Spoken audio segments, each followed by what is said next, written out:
Viewers, আজকে আমরা দেখতে আসলাম জাফলংয়ের অন্যরকম একটি স্থাপনা ডাউকি ব্রিজ এবং পাহাড়ি ঝর্ণার আবিষ্কার পিয়ান নদী। এই নদীর স্বচ্ছ পানি পর্যটকদের দৃষ্টি আকর্ষণ করে। এখানে কিভাবে আসবেন, কি দেখবেন, কোথায় খাবেন, সব কিছু এই ভিডিওতে তুলে ধরা হয়েছে। তাই আমাদের চ্যানেলটিকে সাবস্ক্রাইব করে ভিডিওটি শেষ পর্যন্ত দেখতে থাকুন। জাফলং বাংলাদেশের সিলেট জেলার গোয়াইনঘাট উপজেলায় অবস্থিত একটি মনোরম পর্যটন কেন্দ্র। সিলেট শহর থেকে প্রায় ৬২ কিলোমিটার দূরত্বে অবস্থিত এই স্থানটি পাহাড়, নদী ও প্রকৃতির সৌন্দর্যের পর্যটকদের জন্য হয়ে উঠেছে এক আকর্ষণীয় গন্তব্য।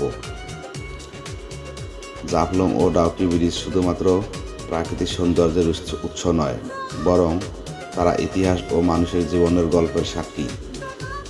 তাই যারা প্রকৃতি ভালোবাসেন তারা অবশ্যই এই স্থানে একবার ঘুরে আসুন।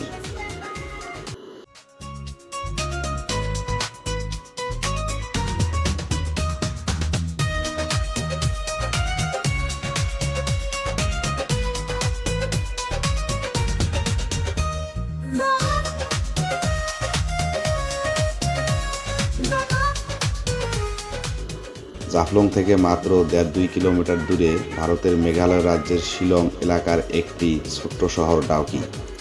সেখানে অবস্থিত ডাউকি ব্রিজ, যা উমগত নদীর উপরে নির্মিত একটি গুরুত্বপূর্ণ স্থাপনা। এটি ১৯৩২ সালে ব্রিটিশ শাসনামলে নির্মিত একটি সাসপেনশন ব্রিজ। ব্রিজটি শুধু স্থাপনা শৈলীর জন্যই নয়, বরং এর নিচে প্রবাহিত নদীর স্বচ্ছ পানির জন্য পর্যটকদের দৃষ্টি আকর্ষণ করে। ডাউকি ব্রিজ থেকে নিচে তাকালে মনে হবে নৌকাগুলো যেন বাতাসে ভাসছে। উমগট নদীর পানির এমন স্বচ্ছতা যা সচরাচর দেখা যায় না। নদীর দুই পাড়ের পাহাড়ি পরিবেশ এবং নদীতে নৌকা ভ্রমণ পর্যটকদের কাছে এক স্মরণীয় অভিজ্ঞতা। এখানে অনেক ছোট ছোট দোকান আছে, যে কোনো রকম কেনাকাটা করে নিতে পারবেন এবং দুপুরে লাঞ্চ সেরে নিতে পারবেন। তবে এখানকার সব কিছুর মূল্য অন্যান্য জায়গার তুলনায় একটু বেশি।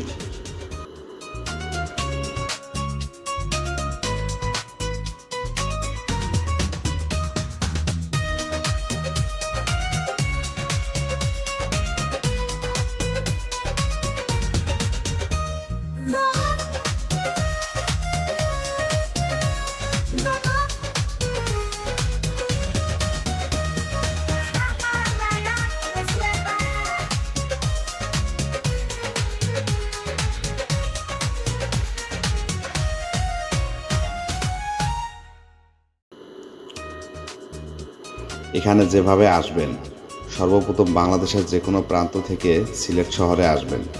তারপর বাসে ১০০ থেকে ১২০ টাকা গাড়ি ভাড়া দিয়ে সহজেই জাফলংয়ে আসতে পারবেন।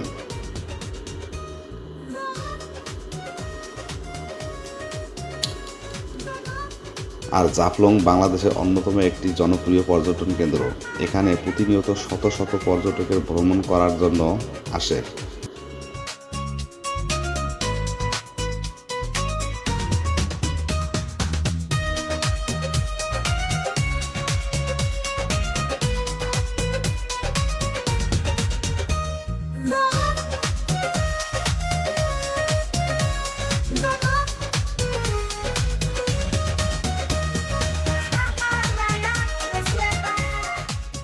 পাহাড়, নদী আর সবুজ বনানীর মোহনায় অবস্থিত এই স্থানটি বাংলাদেশের অন্যতম আকর্ষণীয় স্থান হিসেবে বিবেচিত। জাফলংয়ের সৌন্দর্য শুধু প্রাকৃতিক দৃশ্য সীমাবদ্ধ নয়, এটি স্থানীয় আদিবাসীদের জীবনধারা, সংস্কৃতি এবং ইতিহাসেও এক অনন্য উদাহরণ।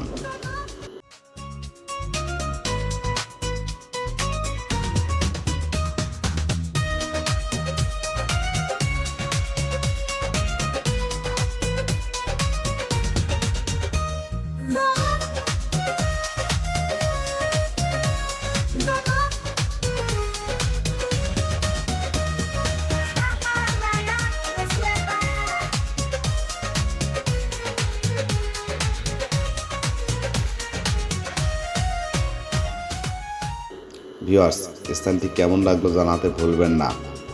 আজ এই পর্যন্ত। খোদা হাফেজ।